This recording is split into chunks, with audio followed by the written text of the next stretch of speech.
Thank you all for coming today to celebrate this special occasion with us. Growing up, I didn't have a single happy memory because I was raised by a single mom. My ex-husband chuckled next to me, clearly amused by our son's wedding speech. My son's wedding speech continues. My dad, whom I love dearly, was taken away from me. I was never told why my parents divorced, and no matter what I asked for, it was never bought for me. I don't want my future children to ever feel this way. Not wanting her to be a single mom was my ex-husband, the only one who applauded our son's speech about wanting to make his wife happy. Flashback to over a decade ago. I, Emily, chose to divorce my husband Mason due to his incessant cheating, or rather I had no other choice because he had left me for another woman and hardly ever came back home. Our son Jackson, who was in elementary school at the time, was a daddy's boy, much to my dismay. Mason might have been a terrible husband, but he was a fantastic dad. He'd buy Jackson any toy he wanted and take him anywhere he wished to go. Well, I was relieved to be rid of a terrible husband. Jackson had to experience the loss of a fantastic dad, and our relationship became strained. Mason was never a big earner.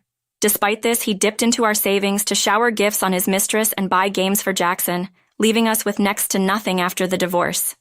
He was estranged from his own parents, so he had almost no ability to pay alimony or child support, leaving me with very little. So, I had no choice but to work full-time after the divorce. Working full-time meant I often picked up Jackson late from after-school care. He would complain, "I'm always the last one here because my mom can't come home early." "I'm sorry, Jackson. Mom is doing her best, so I need you to do your best too." "I don't want to. Why did Dad have to leave?" Every time Jackson said this, all I could say was, "I'm sorry." Mason, who had once doted on Jackson, never fought for custody. He even said that Jack would be a hindrance to his new life with his mistress. I couldn't bring myself to tell Jackson the selfishness of his dad, so I kept the reason for our divorce from him for years. Jackson, who had been spoiled by Mason, always wanted the latest trendy toys, but I couldn't afford to buy them all. I wasn't sure if it was because he liked Mason or because of how Mason raised him, but Jackson had a selfish streak. "Mom, I want this game. Buy it for me," Jackson would often say. "I'll get it for you on your birthday," I'd reply. Whenever I explained that I couldn't buy expensive things for no special reason, Jackson would pout and say, "Fine, Mom, I'll just ask Dad to get it for me." He'd always turn to Mason for indulgence. During their monthly visits, Jackson would ask Mason for all sorts of things, and Mason would oblige, leaving me frustrated. I was always the bad guy in this scenario. I messaged Mason asking him to stop spoiling Jackson, but he ignored me. The man who never stopped cheating, despite my tears, wasn't going to stop just because I asked him to on WhatsApp. Jackson's rebellious phase was a nightmare. He'd go out at night, break school rules, and I lost count of how many times I had to apologize to his teachers.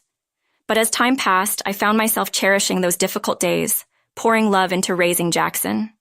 Eventually, Jackson became an adult, and one day brought home his girlfriend, Charlotte. Charlotte was a junior colleague at my workplace. There were men at our office. They were mostly older. Charlotte often complained, "There's no one to date here," so I showed her a picture of Jackson and said, "If you're interested, I can introduce you to my son." She was surprisingly keen.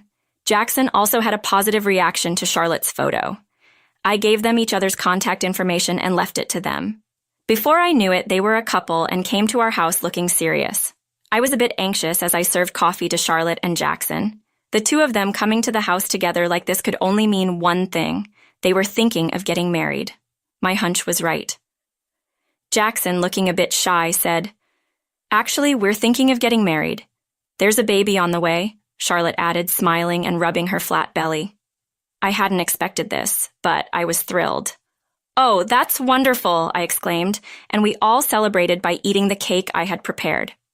Despite the challenges of raising a rebellious Jackson, I felt a sense of relief as if my parenting journey had finally come to an end. Jackson and Charlotte wanted to have their wedding ceremony before her pregnancy became too apparent. Everything moved smoothly towards the wedding.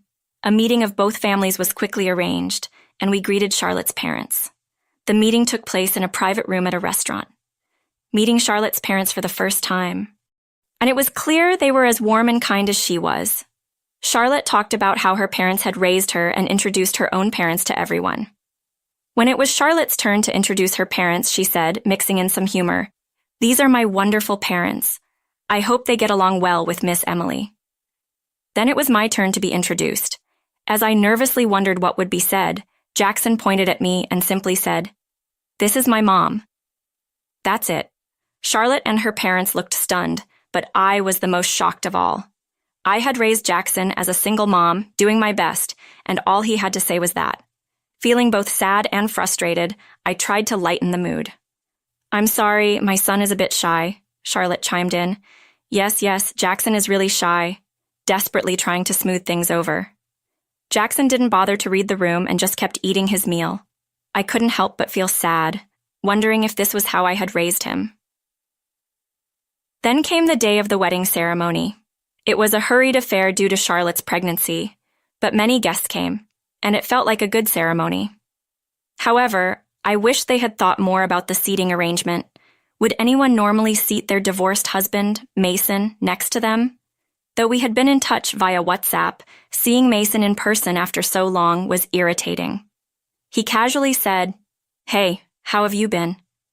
Remembering the days when I cried holding a young Jackson because of Mason's infidelity, I coldly replied, "Fine," and ignored him for the rest of the event. Mason, getting drunk, kept talking to me. "You never noticed I was cheating even before we got married? Jackson has my genes, you know? Wouldn't it be weird if he had another woman? Are there no women among Jackson's guests?" I doubt anyone but Mason would bring up such a topic at a wedding ceremony. My irritation built up seeing Mason red-faced and drunk, scanning the guests. But this was a celebration for Jackson's sake. I held back my urge to yell. The ceremony proceeded without a hitch, and finally, it was time for Jackson's speech. Both families stood near the exit as Jackson took a microphone from a staff member under the spotlight. What would Jackson say? As I waited nervously, Jackson began, "Thank you all for coming today to celebrate this special occasion with us. Growing up, I didn't have a single happy memory because I was raised by a single mom. Excuse me." But I couldn't help but blur out as Mason chuckled next to me. Jackson continued his speech. "My dad, whom I love dearly, was taken away from me. I was never told why my parents divorced, and no matter what I asked for, it was never bought for me. I don't want my future children to ever feel this way. Charlotte didn't want to be a single mom."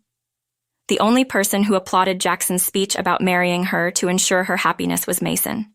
The atmosphere in the room turned icy. I looked at Mason, who had entered my field of vision with a heavy heart. Mason was smirking, saying, "Yeah, well said."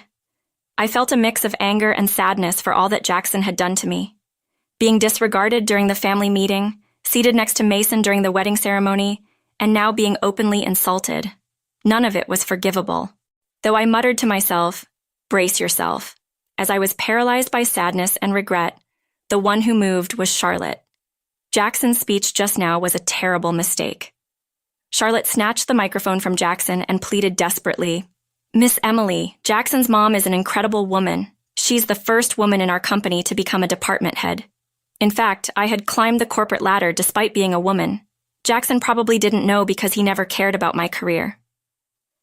"Department head, Mom," was Jackson's surprised voice, drowned out by my subordinates led by Benjamin, who stood up. "Yes, Miss Emily treats everyone fairly and is an amazing boss. She never had a day when she didn't think about her son Jackson, even while raising him." Benjamin, who had worked with me for years, knew I had juggled work and parenting. I was deeply touched that he valued my efforts. Charlotte glared at Jackson and said through the microphone, "I will divorce Jackson." "What? Why?" "Because someone who doesn't appreciate or even try to understand his mom's efforts can't be trusted to value a wife and a child. Being a single mom doesn't mean the child will be unhappy. That's just your misconception. I will return all the congratulatory gifts we received today. I apologize for the inconvenience after you've all come this way." Someone said, "Well said," and an applause followed. Jackson looked bewildered, his face pale, while Charlotte stood tall and looked stunning.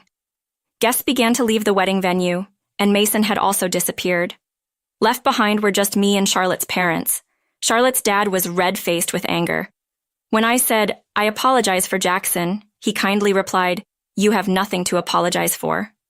Charlotte said, "Let's go." And we left the wedding venue. Jackson was left in the lobby shouting, "Why is this happening?"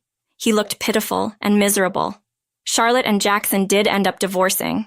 Jackson had already moved in with Charlotte and initially planned to return to my house, his childhood home. However, I had moved without telling him, leaving him without a place to go. That trouble. Jackson called me. "Mom, where are you? I can't just lose my childhood home like this." Jackson, have you ever had a happy moment being raised by me? If not, there's no point in living together now. I won't tell you where I am. Don't say that, Mom. Living alone is lonely. His voice sounded like he was about to cry. I wavered but remembered his speech and decided we shouldn't live together. You loved Dad, right? Right. Go live with Mason. It's better if you stay out of my life for your own happiness, Mom. Wait, that speech was just a joke.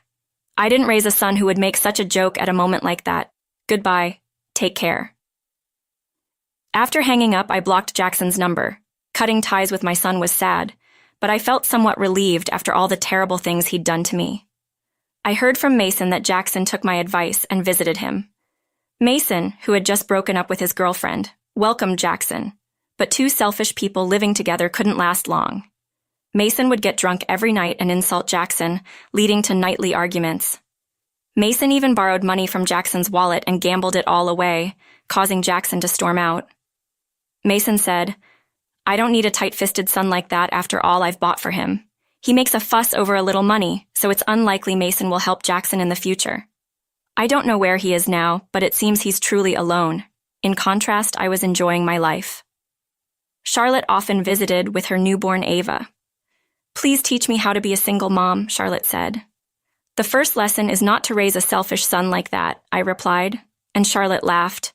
I think of Ava as adorable and Charlotte as a daughter. I've continued to interact with Charlotte's parents, and we've even gone on short trips together. Parenting is harder than I thought. "You're amazing for doing it alone, Miss Emily," Charlotte often says. I simply reply, "Thank you," without any false modesty. If I downplayed it, I'd be negating all the hard work I'd put in. Back then, the efforts that neither my husband nor my raised son acknowledged. I might as well acknowledge them myself. Watching Ava grow little by little alongside Charlotte has become one of my joys in life, and I feel truly